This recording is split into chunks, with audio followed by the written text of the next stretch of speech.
com calor. O que acontece é apenas a sensação. Mas a gente falou de calor e falou de energia térmica. O que seriam esses termos? A energia térmica é a energia associada ao movimento das partículas. Sendo assim, quanto mais elas estão agitadas, maior é a energia térmica e, consequentemente, a temperatura é mais alta. Já o calor, ele é a energia térmica fluindo de um corpo para o outro, ou de uma região para outra no mesmo corpo. A gente pode pegar no exemplo no nosso dia a dia, como quando a gente sente a propagação das brisas costeiras. O que seria isso?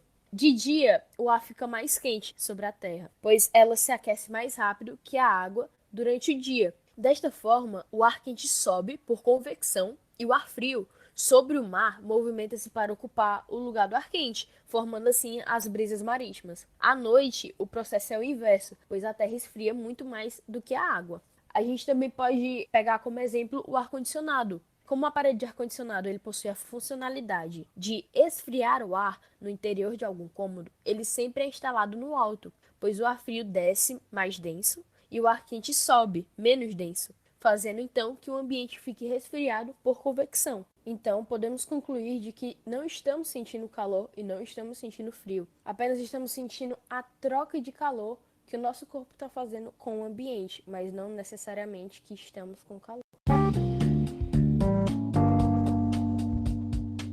Pessoal, então é isso. No episódio de hoje, Guilherme e Larissa explicaram para a gente um pouco mais sobre os conceitos e aplicações de calor. Espero que vocês todos tenham gostado. E até a próxima!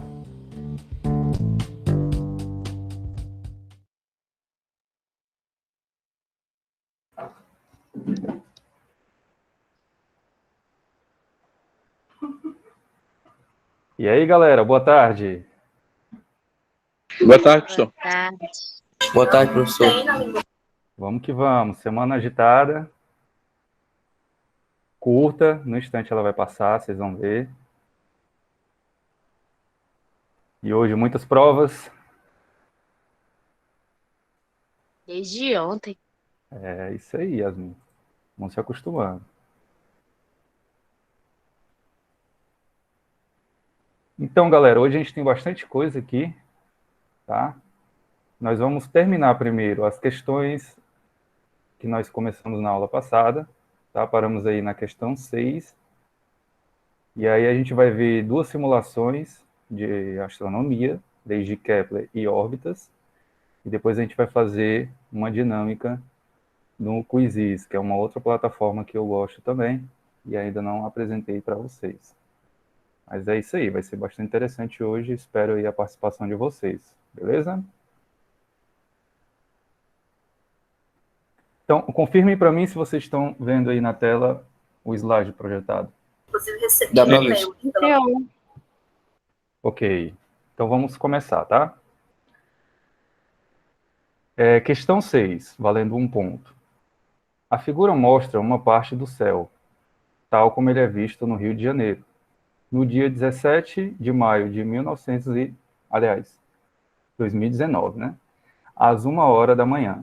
As bolinhas pretas são estrelas e quanto maior a bolinha, mais brilhante é a estrela. As linhas delimitam áreas no céu que chamamos de constelações. Tudo que está na direção daquela área pertence àquela constelação, cujos nomes você pode ler dentro das áreas. A grande circunferência centrada no Polo Sul Celeste, PSC, delimita a região circumpolar do céu. A faixa cinza, na parte de baixo da figura, representa o horizonte, onde vemos marcada a posição do ponto cardial sul. Ok? Então a gente tem aqui o esquema, o mapa do céu, né? Aqui a gente tem o horizonte ao sul, e aqui algumas constelações que são indicadas na figura. E aqui é o que eles chamam de circunferência, né? Que é a circumpolar, a região circumpolar, que é a região que está dentro da circunferência. Ok? Então agora a gente vai analisar aqui as alternativas em certo e errado. Lembrando que cada acerto vale 0,1. E essa parte da questão vale 0,5 pontos. Então, alternativa primeira, né? Todas as estrelas da constelação do Camaleão estão sempre acima do horizonte. Então, a gente vai tentar localizar aqui a constelação do Camaleão, tá? Que no caso é essa constelação aqui, né? E a gente pode afirmar que elas todas estão acima do horizonte. Lembrando que esses pontinhos pretos representam as estrelas, e quanto mais escuro for o ponto, né, e maior e mais escuro, maior será o brilho e o tamanho da estrela, ok? Então, correto. Basicamente é isso. A gente vai analisar pelo mapa que ele deu, né? E fazer a escolha entre certo e errado. Alternativa 2. Todas as estrelas da constelação de Dourado estão sempre acima do horizonte. Então, a gente vai aqui procurar a constelação de Dourado, ó, ok?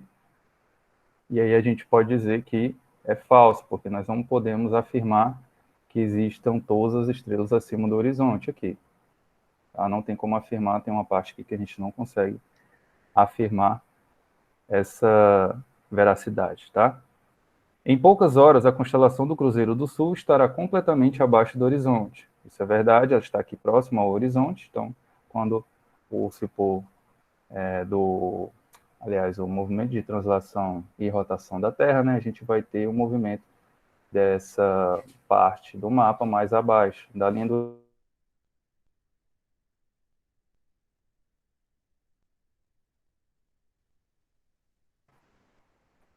Na penúltima alternativa, a gente tem todas as estrelas, nem todas as estrelas da constelação da Mosca estão circumpolares.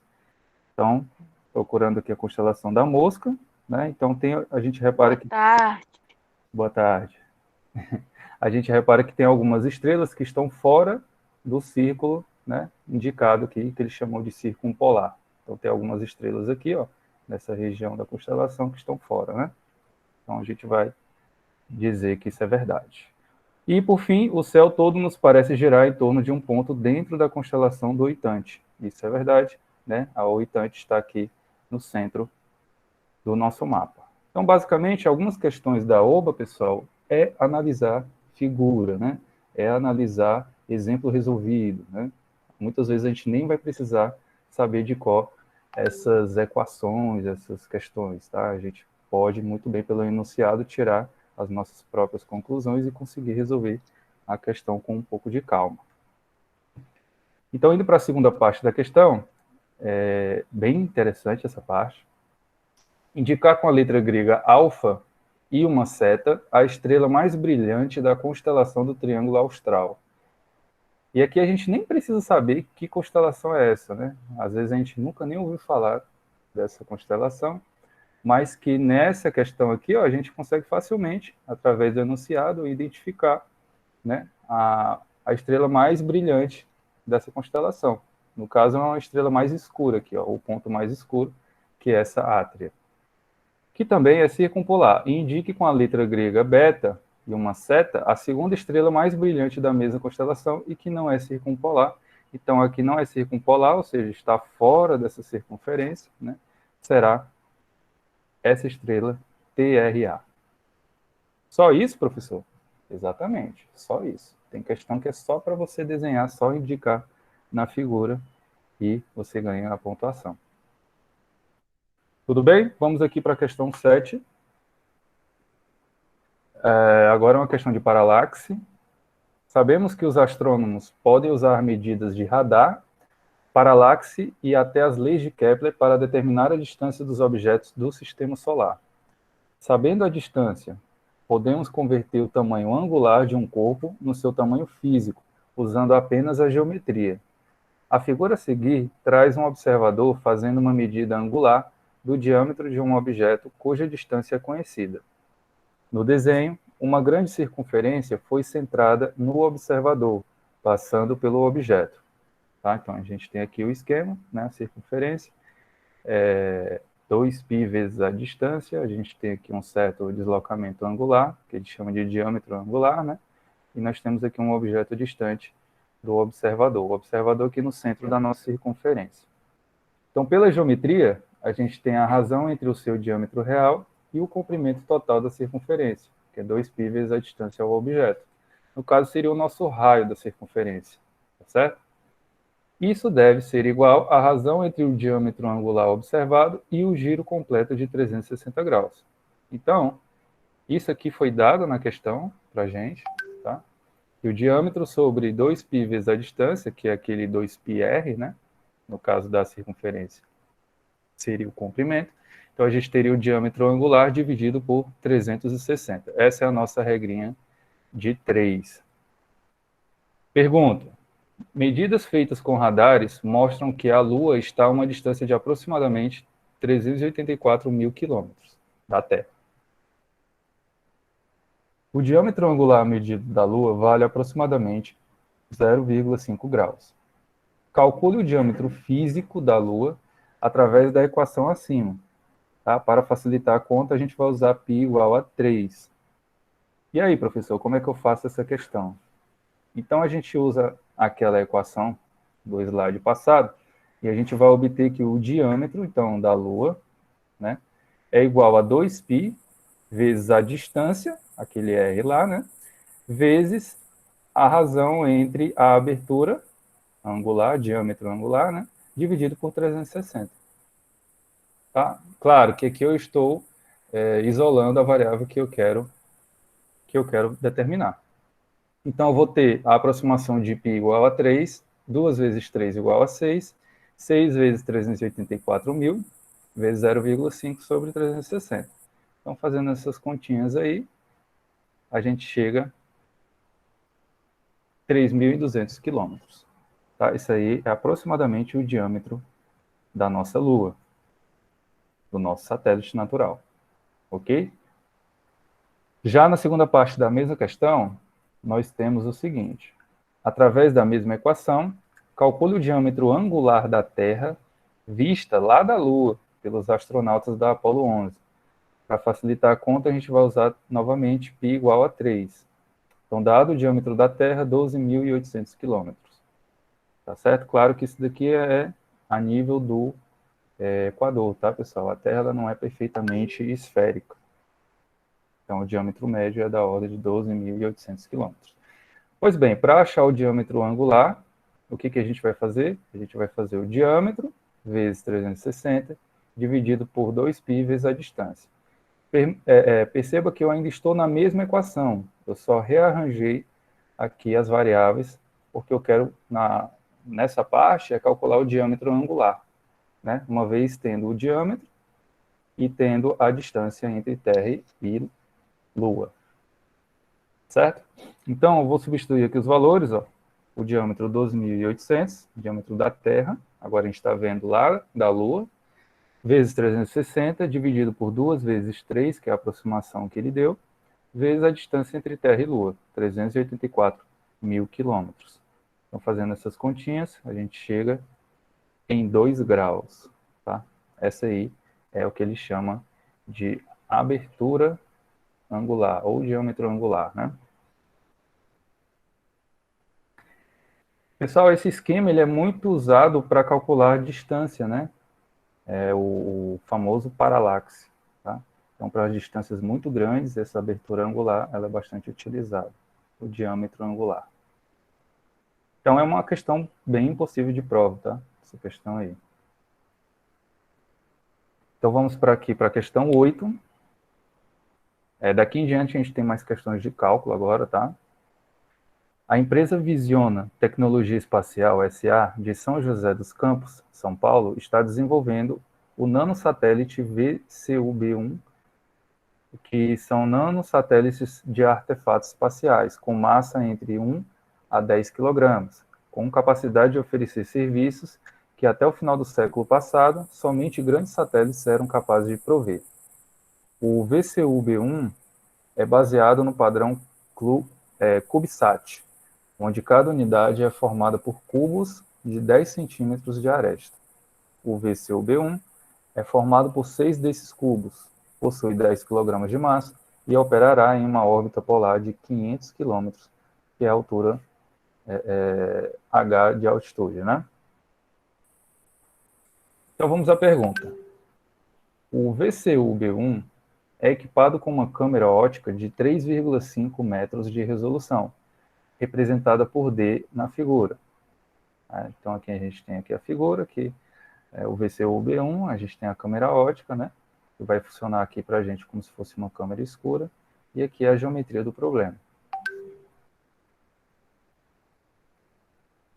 Isso significa que um pixel do detector da câmera, quando projetado no solo, é de 3,5 metros de lado. Uma vez que cada pixel P da câmera do VCU-B1 corresponde a um quadrado de 5 micrômetros, tá? Se atentem a essa unidade, micrômetros, de lado. Ou seja, 1 micrômetro é igual a 10 elevado a menos 6 metros. Ele nem precisava ter falado isso aqui, tá, pessoal? Mas como o pessoal lá da UBA é camarada, gente boa, eles dão essas informações aí pra gente. Facilita bastante. E considerando-se que H, D e P são conhecidos, calcule o valor da distância focal F da câmera do satélite. O seu resultado deve ser apresentado em milímetros. Ou seja, uma dica, use a semelhança de triângulos. Tá? Então, a partir da semelhança de triângulos da figura, o que a gente pode afirmar? A gente pode afirmar que F sobre P, F é essa distância focal, dividido por P aqui, que é a imagem projetada, né? Vai ser igual a H sobre D. H, essa distância do VCU-B1 até o objeto que a gente vai capturar a imagem, né? Dividido pela distância D, que é a abertura que nós vamos capturar. Lembrando que esses ângulos aqui, eles são opostos pelos vértices, né? Então, a gente pode montar aqui a semelhança desses dois triângulos. Sendo assim, se a gente quer calcular o foco, nós passamos esse P para o outro lado da equação, para o segundo membro, multiplicando, né? Então, a gente tem o foco igual a P vezes H sobre D. E só depois que a gente faz isso, é que a gente substitui os valores que são dados na questão, né? P foi dado, que é 5 micrômetros, ou seja, 5 vezes 10 elevado a menos 6. H também foi dado, né? Que vale 5 vezes 10 elevado a 5. E o D também foi dado, que vale 3,5. Então, substituindo esses valores, a gente tem 0,714, tá? Isso aqui em metros, mas a questão pede em milímetros. Então, transformando isso aí em milímetros, a gente tem 714 milímetros. Então, pode passar primeiro para centímetro e depois para milímetro. Então, de metro para centímetro, você divide, aliás, multiplica por 100, né? E depois, para milímetro, você multiplica por 10 novamente. Ou diretamente por 1000, pessoal. De metro para milímetro. Tá legal? Olha, alguém tem alguma dúvida aqui nessas potências de 10? Essas multiplicações aqui, você se repete a base e somos expoentes, né? Trabalhar aí com potência de 10 vai aparecer bastante na prova, tá? Tudo bem aí? Alguém tem alguma pergunta? Tá tranquilo, professor. Beleza. Então, essas distâncias, elas parecem ser bem diferentes, né? 500 quilômetros aqui de distância para a captura, e essas distâncias internas aqui bem pequenas, né? Então, olha só as comparações que nós fazemos nessa questão. Impressionante. Então, aqui indo para a questão 8, ainda na segunda parte dela, de modo simplificado, a distância focal da câmera F' representa o caminho que os raios de luz percorrem entre o espelho primário e o detector da câmera. Contudo, conforme mostrado na figura, a maior dimensão do VCU-B1 é 300 milímetros, que é inferior ao valor de F obtido na questão anterior. Para resolver esse problema, alguém se lembrou do telescópio refletor que Isaac Newton apresentou à Sociedade Real Inglesa em 1671. Newton fez uso de um conjunto de espelhos internos que, ao refletirem sucessivamente os raios de luz captados, fazem F' se tornar maior do que a dimensão do tubo do telescópio. Né? Um artefato lá, segundo a Newton. Na figura, a linha cheia representa o raio de luz que foi capturado pelo espelho primário da câmera, enquanto as linhas pontilhadas representam esse mesmo raio sucessivamente refletido pelos demais espelhos internos da câmera do satélite. Tá? Então, a gente tem aqui na figura que F' é a soma dessas distâncias Ds. Né? Então, ele conseguiu fazer, por reflexão, esse aumento físico do foco. Né? Então, baseado na figura e nessa equação, determine qual o número mínimo de espelhos necessários para que o satélite possa atingir a resolução esperada de 3,5 metros, ou seja, isto é, para que F', esse novo F, né, seja maior ou igual a F. Então, a dica que ele dá é a distância entre os espelhos é dada por D1, que é igual a D2, que é igual a todos os Ds, tá? Até Dn, onde N é o número de espelhos, é igual a 240 milímetros. Então, para proceder nessa questão, a gente poderia pensar aqui para 2 espelhos. Para 2 espelhos, a gente teria F' igual a soma, já que todos os Ds são iguais, basta você multiplicar pelo número de espelhos. Então, se forem 2 espelhos, você vai pegar essa distância dada e multiplicar por 2. Então, nosso F' seria 480 milímetros. Tá? Na prática, 3 espelhos, a gente multiplicaria por 3, que daria 720 milímetros. 4 espelhos, 960 milímetros. E assim por diante, né? Então, a gente pode ver que, contando do espelho primário, 3 reflexões são necessárias para que esse F' seja da ordem de 720 milímetros. Ou seja maior ou igual à distância focal de 714 milímetros que nós descobrimos na letra A. Tá certo? Então, basta que nós tenhamos 3 espelhos e isso já nos garante esse F' maior ou igual a F. Ok, pessoal? Percebo que essa matemática aí da OBA ela é bem simples, né? Matemática básica. Aqui e acolá traz umas potências de 10, né? Que a gente ficar mais atento. Porém, as unidades de medidas são um tema, são temáticas aí importantes para que vocês cheguem lá e não se confundam na hora de substituir os valores, né? Então, aqui a gente está trabalhando com milímetros, né? Então, a gente pode trabalhar com qualquer subunidade do metro, né? Podem ficar tranquilos que vai aparecer coisa aí da ordem de micrometros, né? Até Deus sabe quanto, né? Porque as distâncias astronômicas aí são gigantescas. Então, na penúltima questão, ele fala o seguinte: era quase meia-noite, horário de Brasília, do dia 20 de julho de 1969, quando o astronauta norte-americano Neil Armstrong pisou na superfície da Lua. Em 2019, não sei porque eu estou querendo falar 1900 e pouco, comemoramos 50 anos desse evento, que nos lembra o quão longe podemos ir com criatividade, engenhosidade, determinação e trabalho. Os 384 mil quilômetros que separam a Terra da Lua foram vencidos por meio das seguintes etapas. Etapa número 1, lançamento do Saturno, Saturno 5.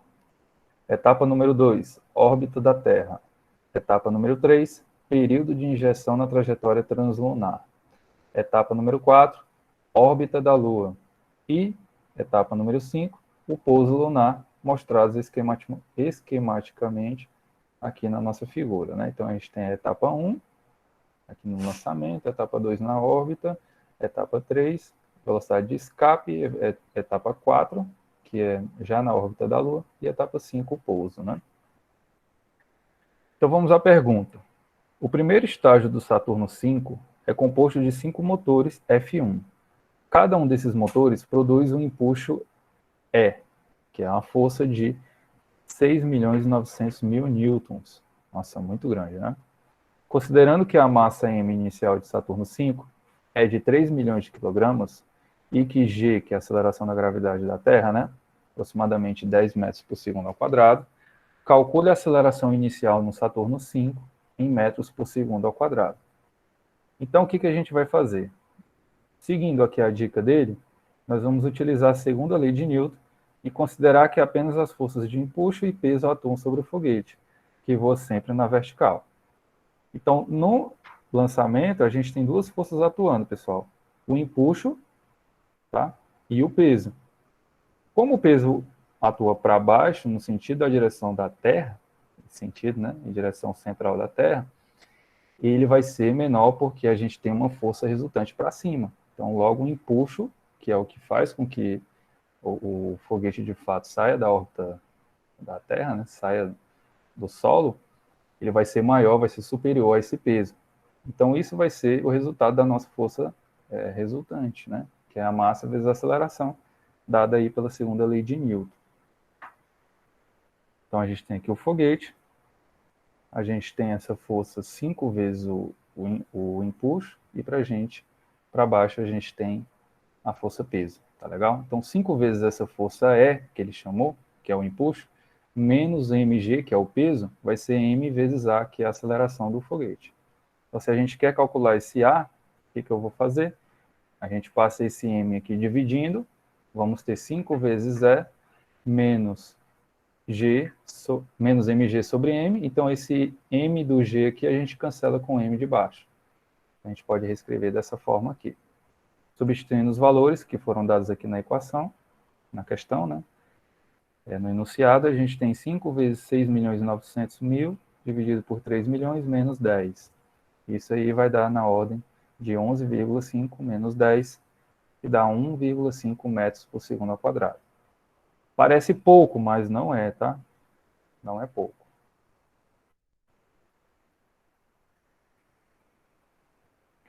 Tudo bem. Professor, eu poderia trabalhar aqui com a potência de base 10? Sem problema. Poderia trabalhar sim. Mas aqui fica visualmente melhor de você cancelar esses zeros, né? Você vai cancelando os zeros e no final você faz as multiplicações e tende a simplificar o problema. Segunda parte do problema 9.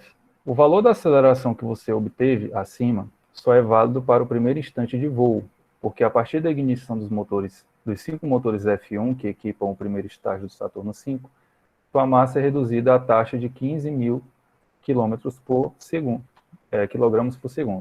em função do consumo de propelente.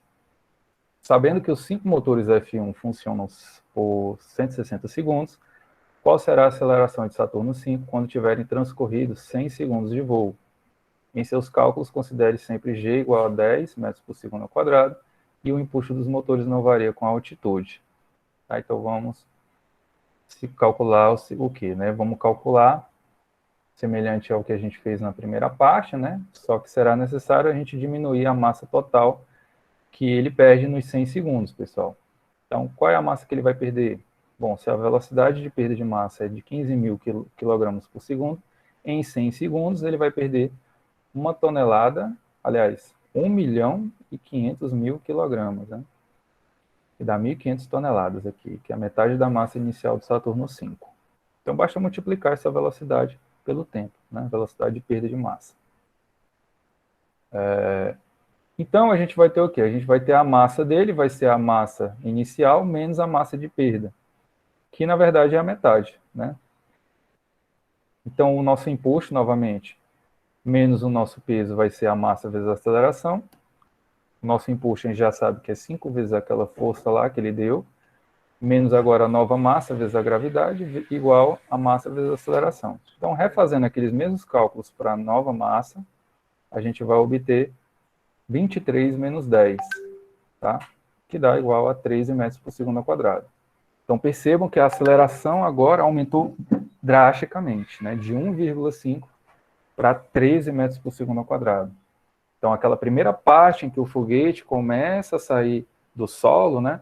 Ele, de fato, ele vai bem mais devagar. E quando ele atinge uma certa altura, né? Depois de 100 segundos, aí a gente tem esse incremento aí na aceleração devido ao desacoplamento da primeira parte do estágio, né? Ok, questão bem interessante, né? E aí agora vamos para a última questão, antes da gente ir para as simulações. Essa questão está relacionada à questão anterior, razão pela qual você deve usar a figura da questão 9 para auxiliar na compreensão desse texto. A etapa 2 é conhecida como órbita de espera, situada a 200 km de distância da superfície da Terra, durante as mais de 2 horas que permanecem nessa órbita. Os astronautas e também as equipes da Terra checam todos os sistemas do foguete. Se estiver tudo ok, o motor do terceiro estágio do Saturno V é acionado pela segunda vez, por cerca de 6 minutos, injetando a espaçonave na trajetória translunar, ou seja, em direção a um ponto do espaço da Lua, onde a Lua estará 80 horas depois. Alguns minutos depois, o motor do terceiro estágio é descartado, tornando-se lixo espacial. Né? E aí a galera que a gente está fazendo podcast, vamos abordar esse tema aí em um dos podcasts, tá? Lixo espacial é um perigo iminente. Inclusive, partes de um foguete aí chinês vieram a cair há uns tempos atrás aí, né? Então, vamos aqui à primeira parte da pergunta. A força da gravidade é dada por F igual a m, massa do foguete, massa da Terra, vezes a constante gravitacional, dividido pela distância ao quadrado. Onde R é a distância da espaçonave ao centro da Terra, né? M é a massa do que sobrou, do foguete, mt é a massa da Terra e g é a constante gravitacional. Enquanto uma órbita circular de espera, o que sobrou do Saturno V estará sujeito a uma aceleração radial ou centrípeta, que nada mais é do que a aceleração que segura os objetos em movimento circular, pessoal, que é dada pela velocidade orbital ao quadrado sobre a distância. Utilizando a segunda lei de Newton, calcule a velocidade orbital em quilômetros por segundo. Tá? Atente-se sempre para as unidades do que sobrou do Saturno V na órbita de espera. Então, vamos considerar aqui quaisquer outras forças além da gravidade, né? E para simplificar, a gente já considera o produto da massa vezes a constante como sendo 416 mil quilômetros ao cubo por segundo ao quadrado. É incomum, tá, trazer esse tipo de informação. Geralmente eles trazem a massa separada da constante gravitacional. Então, não sei por que eles trouxeram dessa forma. O raio da Terra é da ordem de 6.300 quilômetros e que a força e a aceleração têm a mesma direção, tá? Fiquem atentos às unidades. Então, pela segunda lei de Newton, a gente sabe que a força resultante ela é a massa vezes a aceleração, e a gente substituindo os dados para a força gravitacional, a gente consegue, então, encontrar a velocidade orbital, tirando aqui a raiz quadrada, cancelando essas massas dos dois lados, né? Porque a gente está igualando a força gravitacional com a força centrípeta, tá? Essa não é a aceleração centrípeta, que é a nossa aceleração da força resultante. Então, substituo, né? E a força resultante é a própria força gravitacional.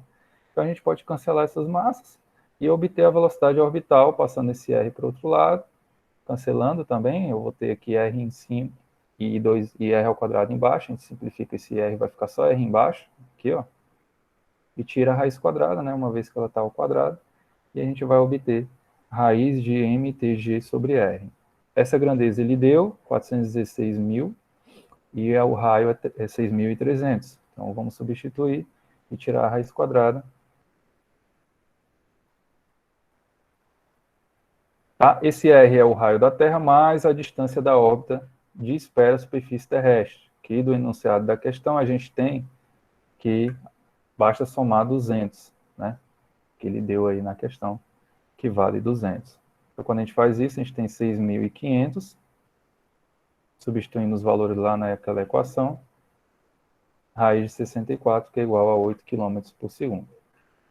Geralmente, essas questões que têm raiz, é bem provável que dê um valor exato. Então, busquem sempre procurar valores bonitinhos para essas raízes, tá, pessoal? A menos que tenha uma questão para marcar e você veja lá que tem uma opção com raiz, sem poder simplificar e fatorar, né? 8 km por segundo é da ordem de 8.000 metros por segundo, velocidade extremamente alta, que em km por hora dá quase 30.000 km por hora, né? 28.800. Quem não lembra, basta você multiplicar por 3,6 para transformar essas unidades aqui. Ok? Então, 8 km por segundo, ou 8.000 metros por segundo, ou 28.800 km por hora. Podem aceitar as três respostas. Professor, as questões são grandes, né? O enunciado é bem grande, porque dentro do enunciado, a proposta deles é trazer todas as informações que serão necessárias. Então, perceba que você não precisa sair decorando milhões de equações. Na prova vão estar as equações necessárias para você resolver. Agora, a parte teórica, né, de interpretação, aí requer um pouco mais de cuidado.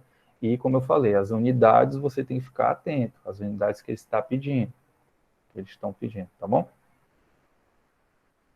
Aí a questão acaba sendo realmente muito grande, né, o enunciado. Mas vocês vão ter 3 horas para realizar essas 10 questões aí.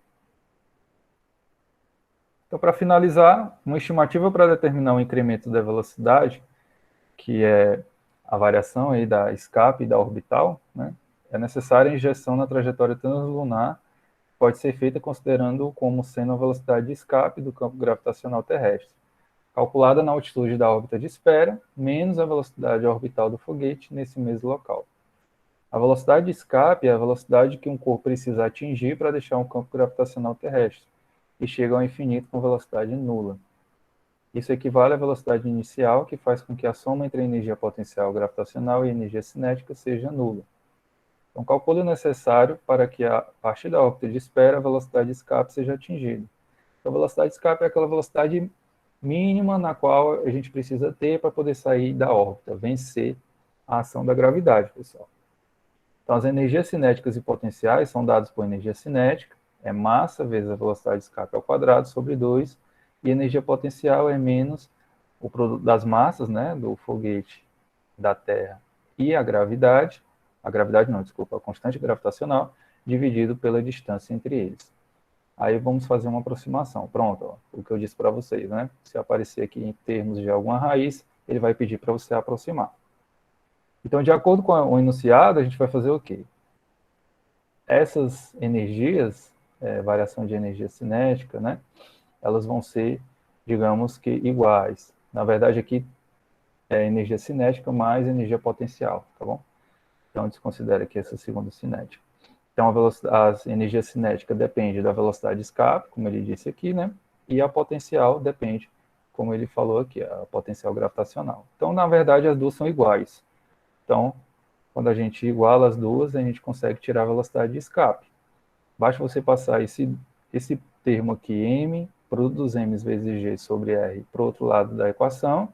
Aí você passa esse 2 multiplicando, ele está dividindo, passa multiplicando, e esse m multiplicando passa dividindo, que vai acabar cancelando com o outro m do outro lado da equação. Vai ter só em termos do m da Terra. Então, a velocidade de escape, mais uma vez, a gente vai passar a raiz quadrada, né? Então, vou ter aqui em termos da raiz de 2, que ele deu aqui no enunciado. Não se engane, ele deu porque você vai ter que usar em algum momento. Então, vai ter aqui a raiz de 2, ó, e a raiz do produto de mtg dividido por r, que a gente já fez aí na letra A. Tá? Então, a velocidade de escape vai ser 1,4 vezes aquele valor 8, 11,2 km por segundo. Tá? Contudo, a Apollo 11 encontra-se na órbita de espera com velocidade de 8 km por segundo.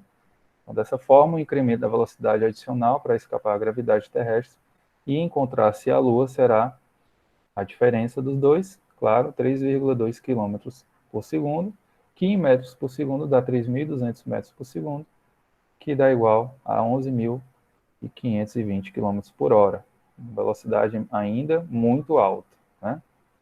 Então, qualquer uma das três respostas ele pode aceitar. São questões trabalhosas? São. Porém, como eu disse, todas as informações necessárias vão ser dadas na questão, fazendo com que elas, de fato, fiquem com um enunciado gigantesco, né?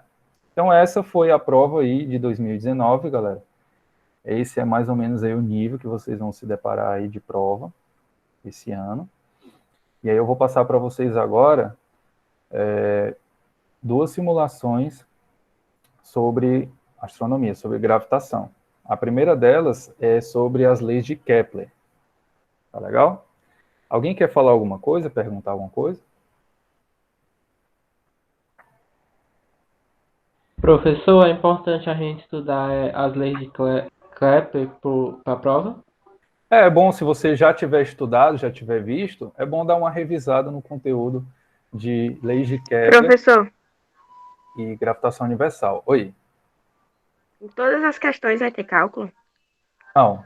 Então, tem questões aí que nós vimos, foram 1, 2 ou 3 questões que eram só interpretação mesmo. Tá? Mas vão ter questões de cálculo, sim. Umas mais fáceis e outras mais trabalhosas. Difíceis não tivemos em 2019. Eu vou colocar aí no grupo para vocês o link, os dois links para esses dois experimentos aqui, caso vocês queiram acessar aí depois. Não sei se alguém perguntou aqui. Não, ok. Então vamos lá. O primeiro experimento está relacionado com a gravitação, são as leis de Kepler, que a gente viu aí na aula passada. Né? Então a gente tem a primeira, a segunda e a terceira lei de Kepler. Né? Então, basicamente, aqui a gente vai ver o quê? A gente vai ver a primeira lei de Kepler, que relaciona as órbitas, né, dos planetas. Então, Kepler disse que as órbitas dos planetas devem ser elipses. Né? E toda elipse, pessoal, elas podem ser consideradas como um caso geral de uma circunferência, tá? Porque a elipse ela pode obter a excentricidade zero. A excentricidade nos diz quão achatada essa elipse é. Se ela tem excentricidade zero, o achatamento dela é nulo, então ela se torna uma circunferência. Se eu começo a aumentar a excentricidade, ou seja, a diferença entre a largura e a altura, a gente começa a ter uma cara de elipse mesmo. Então aqui, ó, eu vou mexer na excentricidade e vocês vão percebendo que essa trajetória passa a ser mais elíptica, né? É o que a gente conhece por elipse. E o Sol se mantendo em um dos focos dessa elipse. Ok? Então, o que acontece com os nossos planetas do sistema solar, do nosso sistema, né? Todos eles vão estar sobre trajetórias elípticas, cada uma delas com excentricidade diferente, como eu vou mostrar para vocês no próximo experimento. Mas esse aqui a gente vai ver o caso da Terra, né? Então vamos aqui iniciar, e aqui a gente vai observar outra coisa. Deixa eu aumentar a excentricidade aqui. Então, o que a gente pode observar aqui, o que a gente viu na aula passada? Por exemplo, a velocidade do planeta. O quão mais distante esse planeta estiver, menor será a sua velocidade. E quanto mais próximo ele estiver do Sol, maior será a sua velocidade. E se a gente indicar aqui a velocidade dele, ó, percebo que essa setinha ela vai aumentando conforme a gente se aproxima aqui do Sol. Né? E depois começa a diminuir conforme o planeta vai se afastando do Sol. Professor, por que isso acontece? Devido à força gravitacional. Né? A gente sabe que a força ela depende da distância. Olha aí a força sendo indicada, né? Ela sempre atua na direção que liga os dois objetos, né? E ela é proporcional ao inverso da distância ao quadrado. Né? Então, quanto maior for essa distância, menor será essa força. Eu percebo que a setinha vermelha ela vai diminuindo até ser mínima, e depois ela vai aumentando conforme a Terra se aproxima do Sol. Nesse movimento de translação, que é o movimento que a Terra faz ao redor do Sol, né, nós temos aí a constituição das 4 estações, devido a essas diferenças de distância durante o ano. Né? Então, uma coisa que é constante na elipse é a soma dessas distâncias do objeto, no caso a Terra, até os focos. Então, se eu somar a distância da Terra ao Sol, que é sempre a distância até um dos focos, e da Terra ao outro foco, essa soma permanece sempre constante. Então, a gente percebe que essa soma ela é constante. É uma propriedade da formação da elipse. E aí, se vocês já estiverem no terceiro ano e tiverem estudado geometria analítica, vocês já viram isso daí. O raio, então deixa eu tirar aqui. O raio seria o raio médio, que é sempre a distância entre o planeta e a estrela, o Sol, né? Percebo que esse raio ele vai diminuindo e aqui ele vai aumentando, né? Consequentemente, variando aqui o valor da força.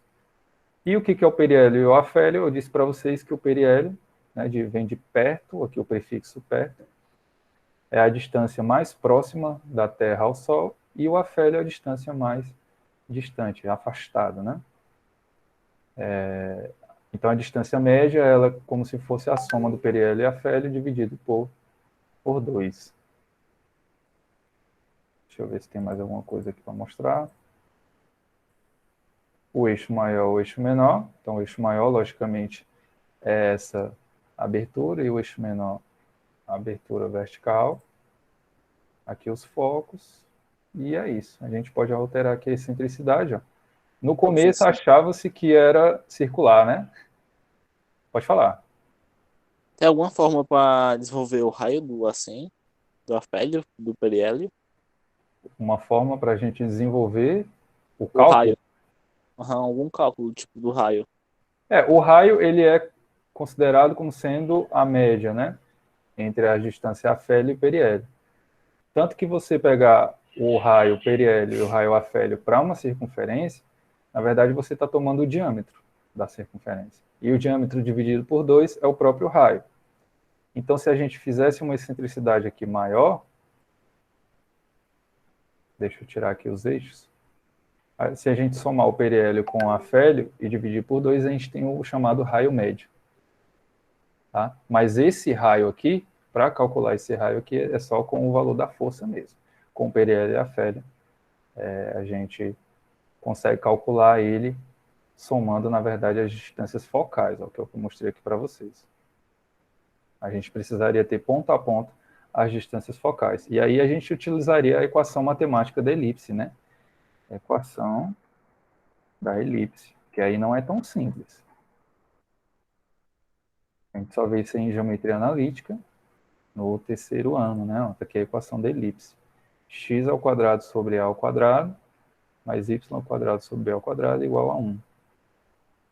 É a equação no plano cartesiano.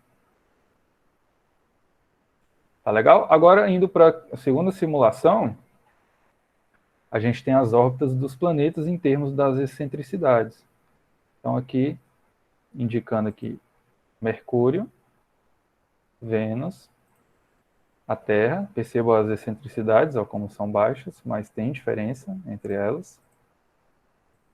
Marte, Júpiter, Saturno, Netuno e Urano, né?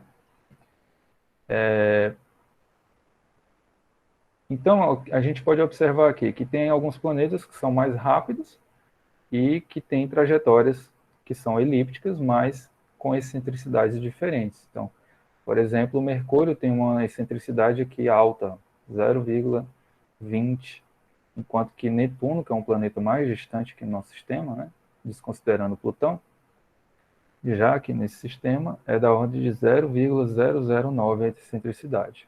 Ou seja, quanto menor a excentricidade, mais essa trajetória parece com uma circunferência. E aí aqui ele dá até a opção aqui para uma trajetória de cometa. Olha aí como uma trajetória de cometa é bacana. Tá legal? Alguém tem alguma pergunta? Alguém quer comentar alguma coisa? Não. Então, Professor, tem como o senhor só dar uma revisada nessa parte da excentricidade, por favor? uhum. Sim, a excentricidade ela vai dizer para a gente o quão essa trajetória ela é achatada. Se a excentricidade ela é zero, o que a gente tem? Deixa eu apagar aqui tudo. Se a excentricidade é zero, aqui como eu estou colocando aqui na simulação, a nossa trajetória ela é circular, ela é uma circunferência, né? Agora, se essa excentricidade começa a aumentar, tá? Estou colocando aqui a de Mercúrio, que é 0,20 e pouco, tá vendo? Então o Sol ele já deixa de estar no centro e passa a estar em um dos focos. Se eu colocar aqui os focos, ó, começa a aparecer 2 focos, tá vendo? O que eu disse no começo é que uma elipse é um caso geral de uma circunferência. Uma circunferência é um caso particular de uma elipse, cuja excentricidade é nula. Mas aí a gente pode ter qualquer excentricidade. Quanto maior a excentricidade, mais achatada é essa elipse. Perceba aqui no desenho, ó, que eu vou aumentando a excentricidade e essa elipse vai se tornando mais achatada ainda. Que é 0,72, como ela é achatada. Isso vai implicar em diferenças de velocidade e de força durante a trajetória do planeta. Tá certo? Tá ok, obrigada. Agora a gente vai passar para a dinâmica. Eu trouxe 2 quizzes aqui para a gente hoje. Um sobre as questões da OBA no geral e outro sobre gravitação. Tá legal? Não é o Kahoot, pessoal aí que já fez o Kahoot. É outra plataforma, mas é semelhante. Eu vou passar aqui para vocês. Então, primeiro, eu vou colocar aí no chat para vocês copiem esse código, que é 437764.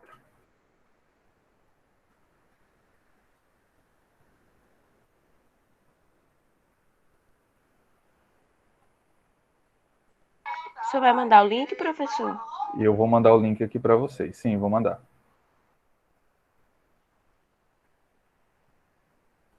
E aí vocês cliquem no link.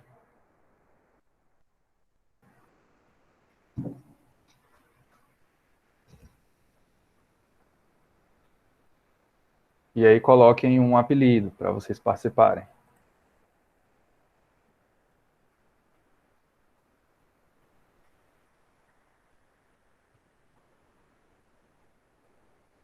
Então, o código é 437764.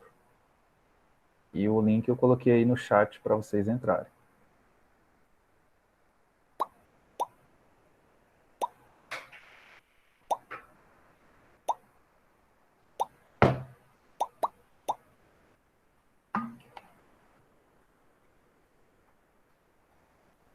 Alguém aqui já conhecia o Quizzes?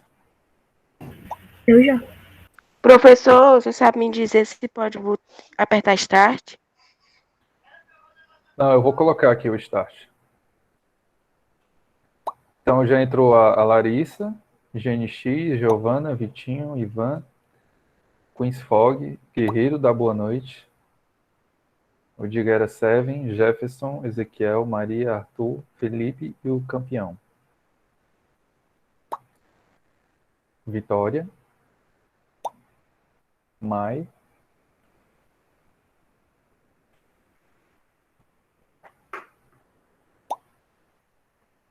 o Jinbei. Opa! O pessoal tem a criatividade, né?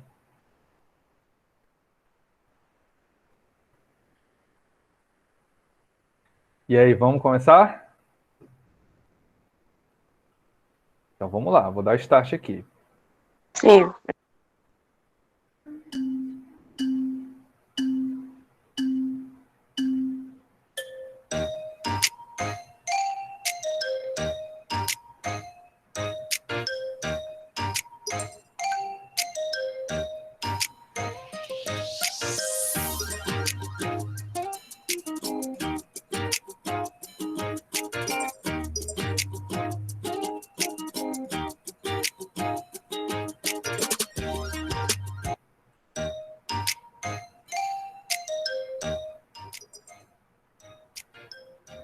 Então, o Quizzes é legal que ele é mais dinâmico, ó. Vai aparecendo aqui a classificação em tempo real.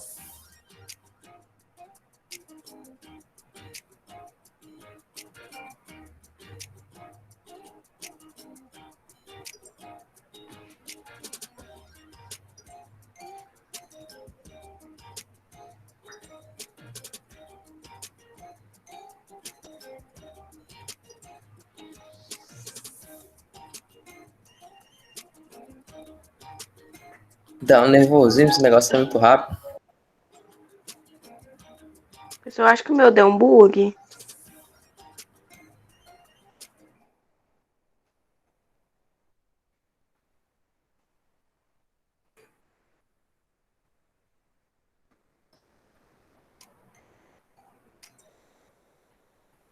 O meu tá todo bugado, eu não tô conseguindo nem responder. Eu também não. Eu respondi, só que não dá nem pra mim ver.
Já terminaram aqui o Arthur, Vitória. Larissa terminou. O meu travou tudo, professor. Não tá dando pra me responder nada. Professor, eu também não respondi. O meu site parou e saiu sozinho. Nem sei, nem consegui entrar de novo. Igual eu. Fechou, né? Assim, a Sim. primeira é uma das primeiras vezes que eu estou usando, acho que é a segunda vez que eu estou usando o Quizzes. Eu escolhi ele porque ele tem mais dinâmica, né? Aí eu não sei se ele é mais instável. Aparentemente, então, ficou mais instável, né? Pois é. O pessoal vai terminando.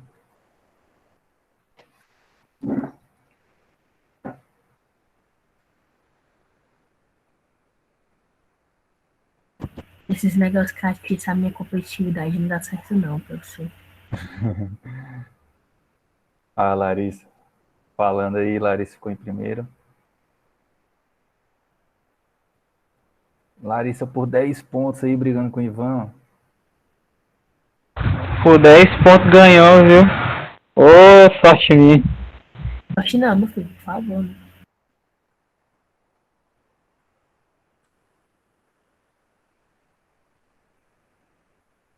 O pessoal que conseguiu fazer aí, foi rápido? As questões, apareceu o tempo aí para vocês? Sim. Apareceu, Era né? mais por tempo também que nem o Kahoot. Sim. Eu vi aqui que tem quatro pessoas que não conseguiram. A Giovana, o Vitinho. A Giovana tentou voltar, eu acho, né? Apareceu aqui. E o GNX. Eles não conseguiram fazer a atividade. Perfeito equilíbrio. 50%. Falta só o Maria e Jimbei concluírem. E a Maria. Vai ter outro, professor? Vai ter só mais um. Aí a gente... Mas é pela essa mesma plataforma? Pela mesma plataforma. Vamos ver se agora dá certo. E aí, Maria? Travou?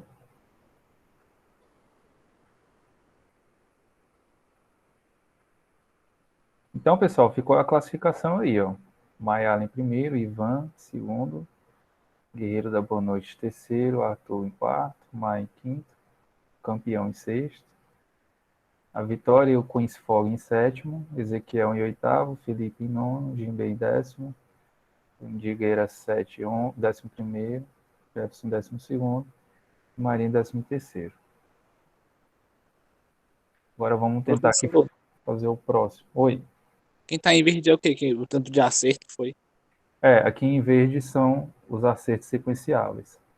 Então, em sequência, o Ivan, por exemplo, conseguiu 2. Maialen acertou 6 em sequência. E a Mai 3 em sequência. Ezequiel 4 em sequência. Então, o nível aqui, ó, como foi dito aí, Você né? vai mandar um novo código? Eu vou mandar. O nível foi 50% de precisão, de acerto, galera. Muito bem. Foram bem.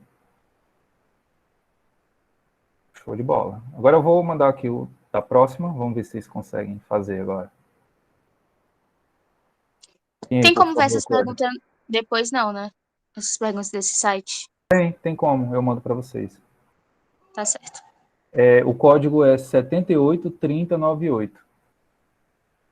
Aí vocês entrem no mesmo link e colocam esse código novo aí. Eu vou mandar logo aqui para vocês, ou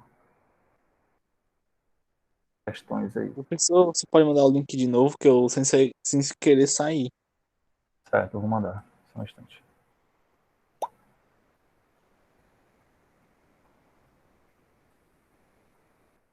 Pronto, copiem o código 783098 e entre nesse link aí.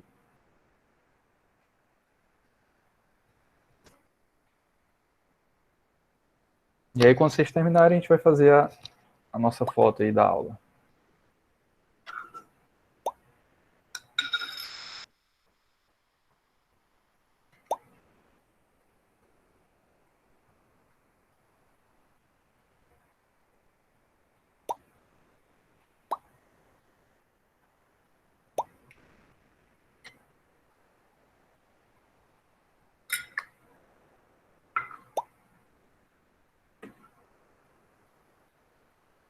Como é que fala esse nome, hein? Saffron Schnitzel? É isso? Sou eu. Eu achei massa esse nome. Né? Professor, eu desisto. Não pega no meu celular, esse aplicativo não gosta de mim, é isso. Esse site. Não deu certo, né? Não, Ele tem um aplicativo também. Tenta baixar rapidinho, Gabriela. Que é o Quizzes. Vê se tu consegue. vou tentar aqui. É o Quizzes, aí eu te passo o código. Então, quem não está conseguindo entrar aí pelo navegador, tenta pelo aplicativo. É o Quizzes. Q-U-I-Z-I-Z-Z. Vou dar aí 3 minutinhos para vocês tentarem entrar. Enquanto isso, o pessoal pode fazer um pipizinho básico.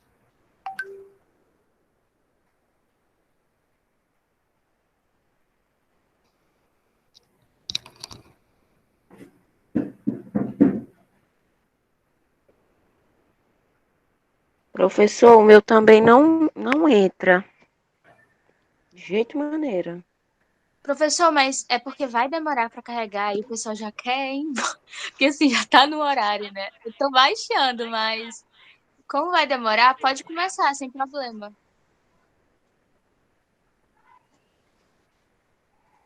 Eu acho que saiu. Sério, não. Naísa, tu tentou tirar da aba? Porque na hora que a gente entra no Chrome, né, tem aquela partezinha onde fica Sim, várias senhora. páginas. Tu já tentou tirar pra poder Sim. voltar no link? Uhum. Então não sei. Então não sei. Eu sempre faço isso, é a única coisa que eu faço. O meu do nada para. Tentar apagar do histórico, talvez, vai que dê certo pra voltar. Oi, Paulo. Ah, já foi. Pode começar, professor. Então vamos lá. Pronto.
Nossa, no finalzinho, Felipe, ó.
A Peppa Pig terminou. Falta só Maria e Ezequiel.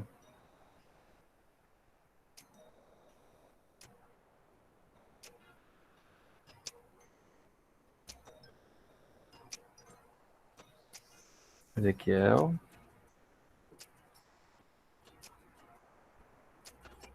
E aí, o que vocês acharam dessa parte agora? Loucura, viu, professor? Essa foi mais difícil, né? Acertei mais do que eu acertei Legal. na outra.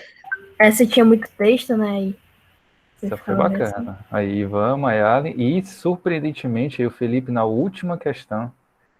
Parabéns aí ao top 3 aí e a todos vocês.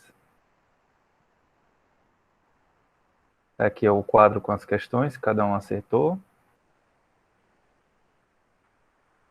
Muito massa, galera. Tinha feito 8 seguidas aí no finalzinho. Pois é. Vamos lá conseguir essa medalha, hein? Para vocês aí, para a escola também. Galera, então é isso, né? Assim, nessas 2 aulas eu pretendi trazer para vocês um pouco sobre astronomia, né? Astronáutica, para vocês terem uma ideia mais ou menos como é a prova da OBA, e aí sintam-se à vontade para vocês estudarem, resolverem mais questões lá daqueles links que eu passei para vocês, né? E aí a gente encerra hoje aqui as aulas da OBA. Amanhã eu vou me reunir às 15 horas só com quem vai fazer a MobFog, tá bom? Eu vou passar aqui alguns vídeos sobre construção dos foguetes, sobre algumas orientações dos foguetes e também eu vou mostrar aqui um pouco sobre o programa, o Open Rocket, quem for fazer o foguete de forma virtual. Tá legal? Então quem for participar da MobFog, amanhã a gente se encontra às 15 horas. Quem não for participar, tá liberado. Não precisa assistir a aula de amanhã. Tá legal, pessoal? Então vamos fazer aqui a nossa foto. Vamos ligando aí as câmeras para a gente fazer a foto, como Puxa, prof, combinado. você devia ter esquecido igual ontem. Edson, maldade.